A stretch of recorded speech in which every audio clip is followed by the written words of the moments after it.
The space battle between the Vordax Empire and the Celian Collective had raged for weeks. Thousands of ships filled the vacuum with bright energy beams and explosions. Debris from destroyed vessels drifted among the stars. Neither side was winning.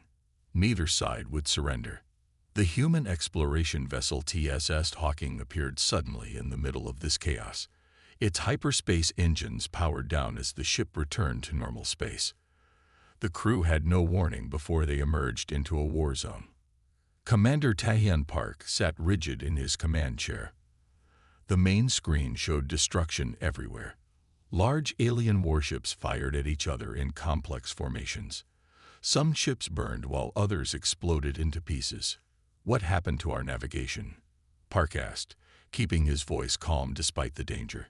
Navigator Chunho Bai checked his instruments. "Sir, there was an anomaly in the hyperspace corridor. It pushed us off course. We're nowhere near our planned exit point." Alarms sounded throughout the bridge. Red lights flashed on every control panel. The Hawking was not a warship. It carried minimal weapons and standard shields designed for space debris, not military weapons. Lieutenant Juwoo Kim worked quickly at the tactical station, her fingers flying across the controls. Sweat beaded on her forehead as she analyzed the situation. "Sir, I count over 200 warships," Kim reported. "They appear to belong to two different species. The energy outputs from their weapons are like nothing in our database." Park studied the tactical display. The Hawking had emerged between the two fleets. Neither alien force seemed to notice the small human ship yet. They were too busy trying to destroy each other. "Any information on who these species are?" Park asked. Science Officer Sungmin Cho consulted his readings. "Nothing matches our records, Commander. We've never encountered either civilization before." Suddenly, Ensign Do-Yun Lee at communications straightened in his seat. "Sir, we're being scanned by both fleets. They've noticed us." Park's mind raced. First contact with not just one but two alien species, and in the worst possible circumstances. The Hawking's mission had been exploration and scientific research, not diplomacy during an active war. "Raise shields," Park ordered. "But do not power weapons. We don't want to appear hostile." The bridge crew moved with practiced efficiency despite the unprecedented situation. Chief Engineer Minji Kang reported from engineering that the hyperspace drive needed at least 30 minutes to recharge. They couldn't simply jump away. "Commander," Lee called out, his voice tense. "We're receiving transmissions from both sides. They're using unknown languages, but the computer is attempting translation." A moment later, two different voices came through the speakers. The computer translated the alien languages into a rough approximation of human speech. The first voice was deep and rhythmic. "Unknown vessel. You violate Vordax territory. Exit immediately or be eliminated." The second voice was higher and more melodic. "Attention ship. You have entered Celian space during military operations. Withdraw now, or we will assume hostile intent." Park exchanged glances with his executive officer, Ji-Hoon Yoon. Both knew the Hawking couldn't leave quickly. "Open a channel to both fleets," Park ordered. "We need to explain our situation." Lee worked his console. "Channel open." "Sir." Park stood from his chair, straightening his uniform. "This is Commander Taehyun Park of the Earth exploration vessel TSS Hawking. We apologize for our unexpected arrival in your space. We are not involved in your conflict and mean no harm to either side. Our hyperspace drive malfunctioned, bringing us here by accident. We request safe passage to neutral space."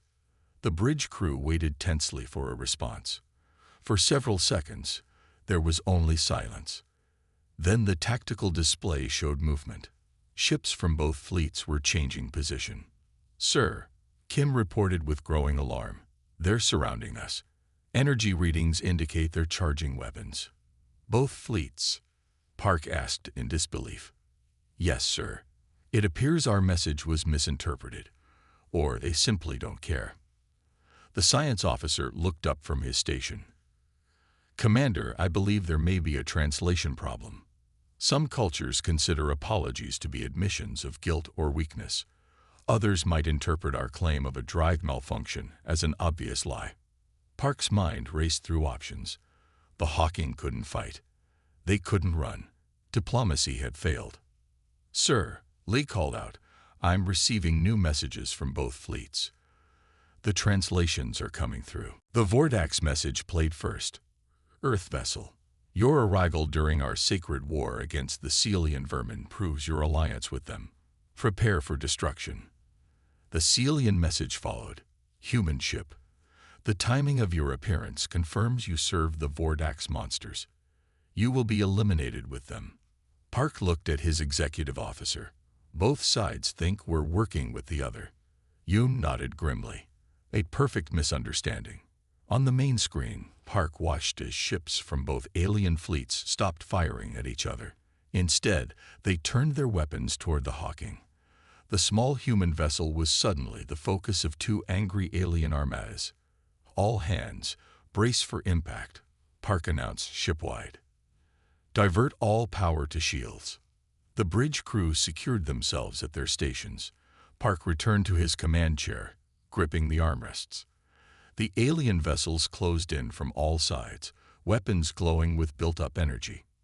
"Sir," Kim said quietly, "standard shields will only hold for seconds against this level of firepower." Park nodded. "I know, Lieutenant." He looked around at his crew, the best Earth had to offer. They had volunteered to explore the unknown. Now the unknown was about to destroy them. Unless they could find a way out. Energy weapons from the alien ships glowed brighter as they prepared to fire. The bridge of the TSS Hawking fell silent. Everyone knew their shields couldn't withstand such an attack. "Shields at maximum," Commander Park ordered, his voice steady despite the hopeless situation. The standard defensive barriers wouldn't save them, but protocol demanded they try everything. Lieutenant Kim monitored the tactical display. "Sir, both fleets have completely shifted focus from fighting each other. They're forming attack positions around us." Executive Officer Yoon leaned close to Park. "Commander, should we broadcast a final message to Earth? Let them know what happened to us." Before Park could answer, the bridge doors slid open. Chief Engineer Minji Kang burst onto the bridge, breathing hard from running. Her uniform was stained with coolant fluid, and her hair had come loose from its usual neat bun. "Sir," she called out, rushing to the command chair. "We have one option left." Park turned to her. "I'm listening, Chief." "The experimental system we're transporting to Research Station Omega." Kang's eyes were wide with excitement and fear. "Project Aegis." A murmur ran through the bridge crew. Most had heard rumors about the secret cargo in their hold, but few knew details. Park's expression changed as he realized what Kang was suggesting. "Aegis is untested in combat conditions. It's not even fully installed." "It's installed enough," Kang insisted. "My team has been running diagnostics on it throughout the journey. The core systems are functional." Park stood from his chair and moved to a quieter corner of the bridge, gesturing for Kang to follow. "Explain quickly." "Aegis isn't just a shield," Kang said, lowering her voice. "It's designed to absorb energy weapons fire and store it. Theoretically, it could handle the combined firepower of both these fleets." "Theoretically," Park repeated. "Yes, sir.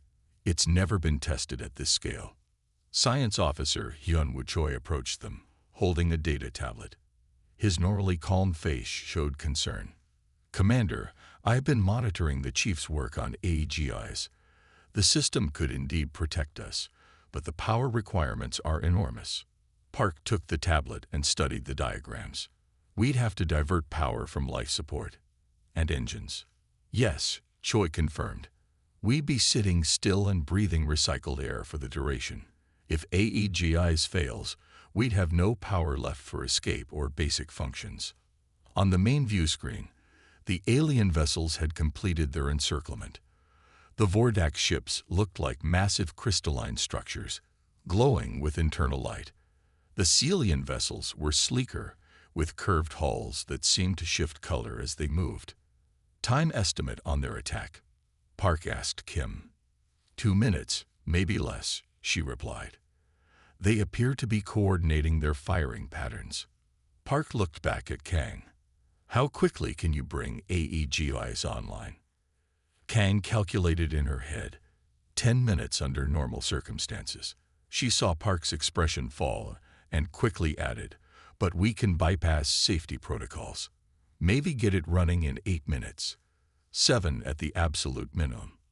We don't have 7 minutes, Park said. Kang's face flushed with determination. Then we'll do it in 5. Park studied her face, then nodded. Do it. Kang immediately opened her communicator. Engineering. This is Chief Kang. Emergency Protocol Zeta 9. Prepare AEGIs for immediate activation. Bypass all secondary safety measures. Choi looked alarmed. Sir, bypassing those protocols could result in system overload or we're dead anyway if we do nothing. Park cut him off.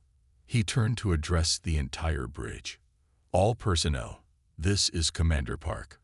We are activating the experimental AEGIS defense system. Prepare for power fluctuations and possible system failures. Kang was already heading for the exit. I need to be in engineering for the final sequences. Go, Park ordered. Keep me updated every 30 seconds. As Kang left, warnings flashed across every display on the bridge. The alien weapons were powering up to maximum. 1 minute to enemy firing range, Kim announced. Park returned to his command chair. Divert all non-essential power to AEGIs. Maintain minimum life support only. Around the bridge, lights dimmed as power was redirected. The air circulation fan slowed, and the temperature began to rise immediately. Engineering reports AEGI's power-up sequence initiated. Communications Officer Lee reported. Estimated time to completion. 4 minutes, 40 seconds. Park's face remained impassive, but his knuckles whitened as he gripped his chair. We need to buy time. He turned to Lee. Open channels to both fleets again. Continuous broadcast. All frequencies. Channel open, sir. Park leaned forward. This is Commander Park of the Earth vessel Hawking. We possess defensive capabilities beyond anything you've encountered. We have no desire to demonstrate them. Stand down your weapons, and we can discuss this peacefully. On screen, the alien ships continued their approach. No response, sir, Lee reported. 40 seconds to weapon range, Kim added. Park's communicator beeped. This is Kang. AEGIs start up at 60%. We need 3 more minutes. We don't have 3 minutes, Chief, Park replied calmly. I know, Kang's voice was strained. We're bypassing more systems. It's getting dangerous down here, sir. The ship suddenly shuddered as a warning shot from a Vordax vessel passed close by their hull. They're testing our shields, Kim reported. Main attack coming in 20 seconds. Park opened a shipwide channel. All hands, brace for impact. This is not a drill. Throughout the Hawking, crew members secured themselves and equipment. In engineering, Kang and her team worked frantically, rerouting power and overriding safety systems never meant to be bypassed. AEGI is at 85%, Kang reported. 90. We need 30 more seconds. On the view screen, energy weapons from dozens of alien ships flared brightly as they prepared to fire. Incoming, Kim shouted. Park closed his eyes for a brief moment. When he opened them, his decision was made. Activate AEGIs now, he ordered. Whatever capacity it's at, that's what we'll use. In engineering, Kang slammed her hand down on the final override. AEGI is activating. A deep hum resonated throughout the ship as the experimental system came online. The lights flickered, then stabilized at an even dimmer setting, just as the alien weapons fired. The alien weapons fire streaked across space toward the Hawking. Brilliant beams of energy in purple, green, and white converged on the small human vessel from all directions. The bridge crew braced for impact. Some closed their eyes. Others watched the screen with grim fascination. Commander Park gripped his chair arms tightly. He had made his decision. Now they would live or die by it. The first beams reached the Hawking's position, but instead of the expected explosions and alarms, something strange happened. The energy weapons struck an invisible barrier around the ship and simply vanished. For a moment, no one spoke. Then more weapon fire hit the barrier with the same result. Complete absorption with no damage to the ship. "It's working," whispered Navigator Ba. Science Officer Choi stared at his console in disbelief. "AEGS is functioning beyond expected parameters," he reported, eyes wide. "It's absorbing everything they're throwing at us and converting it to storable energy." On the screen, more and more weapons fire poured in from the alien fleets. The Hawking sat untouched at the center of the storm. Chief Engineer Kang's voice came through the comm system, filled with excitement and worry. "Commander, AEGS is performing perfectly, too perfectly. System capacity already at 60% and rising fast." "Is that a problem?" Park asked. "The system was never designed to absorb this much energy at once," Kang explained. 70% capacity, 75. "What happens when we reach capacity?"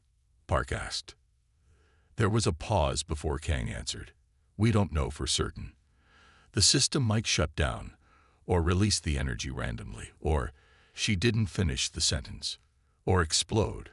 Choi completed her thought. "The energy levels we're dealing with could vaporize the ship and everything within 10 kilometers. Park turned to the tactical screen. The alien ships continued firing, but with less intensity now. They seemed confused by the lack of effect their weapons were having. "How long until capacity?" Park asked. "At current absorption rate, less than 1 minute," Kang reported. 80% now. 85. Executive Officer Yoon leaned toward Park. "Sir, we need to discharge the energy somehow. Can we release it safely into space?" Park asked. "Negative," Choi responded. "The energy discharge would create a cascade effect that could damage nearby ships, and there are too many of them surrounding us." Lieutenant Kim studied her tactical display. "Sir, if we discharge now, we could target the energy. At these levels, we could disable their entire fleet." Her eyes met Park's, "or destroy them completely." Park hesitated. 2 entire alien fleets were at their mercy. The Hawking could end the battle permanently by destroying every ship around them. It would be self-defense. The aliens had fired first, but it would also mean thousands, perhaps millions of deaths. 90% capacity, Kang warned, her voice tense. 92. System is becoming unstable. Park's mind raced.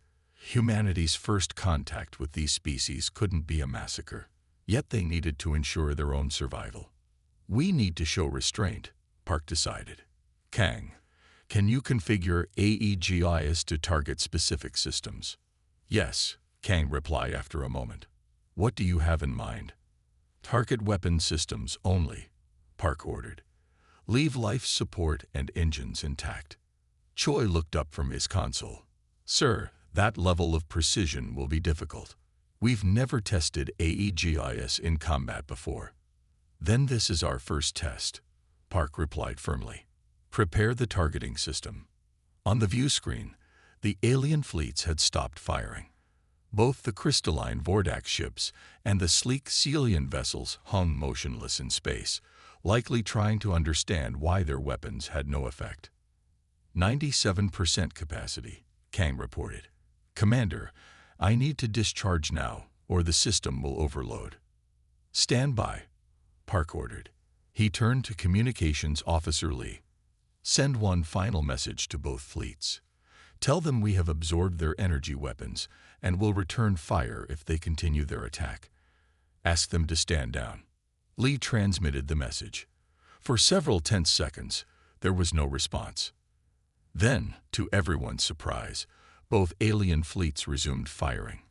Their weapons blazed even more intensely than before, as if they were determined to overwhelm whatever defense the humans had created. 99% capacity, Kang shouted. "System critical." They leave us no choice, Park said grimly. Target all weapons systems and discharge now. Kang's fingers flew over her controls and engineering. Targeting complete. Discharging in 3, 2, 1. The Hawking shuddered as AEJIS released its stored energy. A wave of pure white light pulsed outward from the ship in all directions. Unlike the destructive beams of the alien weapons, this energy wave spread like a ripple, passing through each ship in both fleets. On the tactical display, the energy signatures of all alien weapons systems flickered and died. Ship after ship lost offensive capability as the wave passed through them. The bridge crew watched in silence as the energy wave continued outward until it dissipated at the edge of the battlefield. When it was gone, nearly 300 alien warships drifted powerless but intact. AEG's discharge complete, Kang reported, her voice filled with wonder. System returning to normal parameters. Damage assessment, Park asked. Kim studied her readings. Sir, we've successfully disabled the weapons systems on all vessels in both fleets. Their engines and life support remain functional. No ships destroyed. Any sign they're preparing another attack? Park asked. Negative, Kim replied. Many ships are running emergency systems. They appear confused. Communications Officer Lee looked up suddenly. Sir, we're receiving transmissions from both fleet commanders. They're requesting to speak with you. Park straightened his uniform and stood tall. Put them on screen. The main view screen split to show 2 alien commanders. On the left, a Vordax leader with crystalline features that caught the light. On the right, a Celian commander with fluid movements and colors that shifted across its face. Both looked at Park with what he could only interpret as shock. The moment of truth had arrived. Humanity's first official contact with not one, but 2 advanced alien civilizations, and the Hawking had just demonstrated power neither could comprehend. This is Commander Taehyun Park of Earth, he began. I believe it's time we talked. The battlefield fell silent. Hundreds of alien warships drifted through space, their weapons systems completely disabled. Debris from earlier fighting floated among them like a metal fog. The TSS Hawking sat at the center of it all, the only fully operational vessel in the area. On the bridge, the crew stared at the main screen with a mixture of relief and disbelief. They had survived. Damage report, Park ordered, breaking the silence. Lieutenant Kim checked her readings. None, sir. The AEGI system protected us completely. And the alien vessels? As planned, their weapons are offline, but life support and engines remain functional, Kim confirmed. Some smaller ships appear to be having power regulation issues, but nothing critical. Park stood from his command chair and straightened his uniform. Earth had never made official contact with an alien civilization before. Now they would be introducing themselves to 2, after disabling both their fleets. Broadcast on all frequencies, Park ordered, visual and audio. Communications Officer Lee nodded. Channel open. Sir. Park faced the camera. This is Commander Taehyun Park of the Earth vessel TSS Hawking.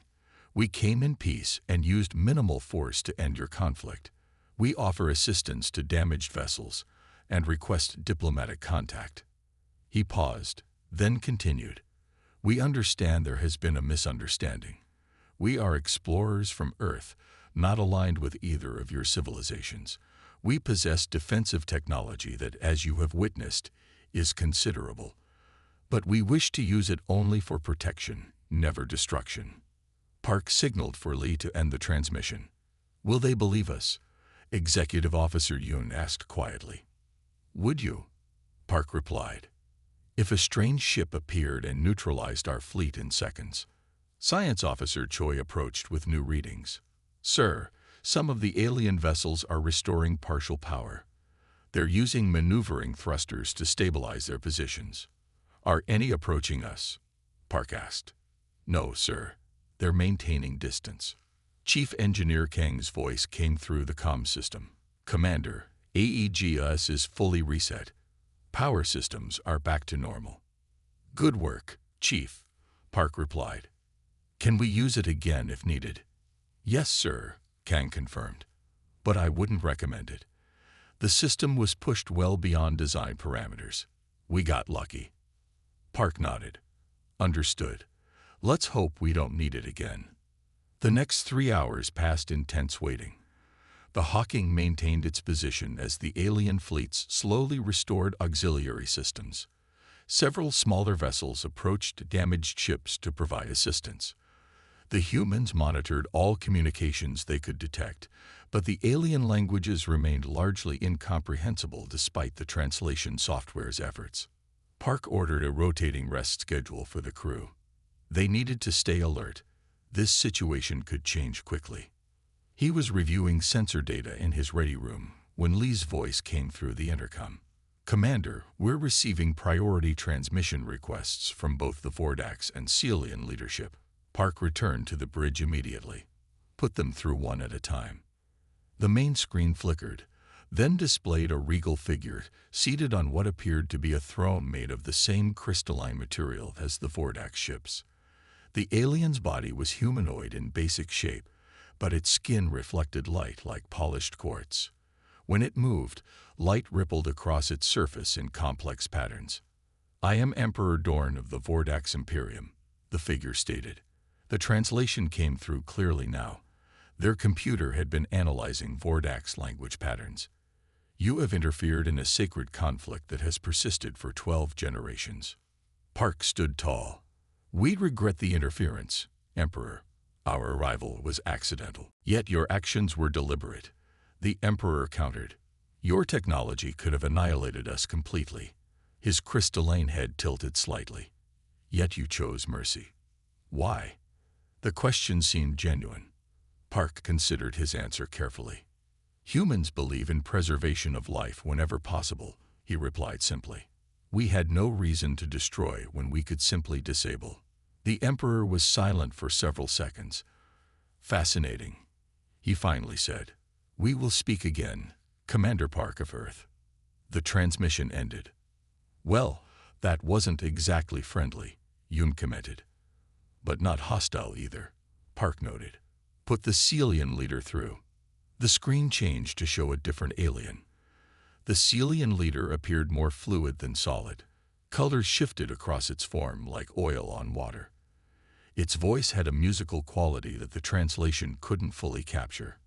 I am Arkshan Mela of the Celian Collective, the alien began. Our records will mark this day. One ship ended a war that has lasted generations.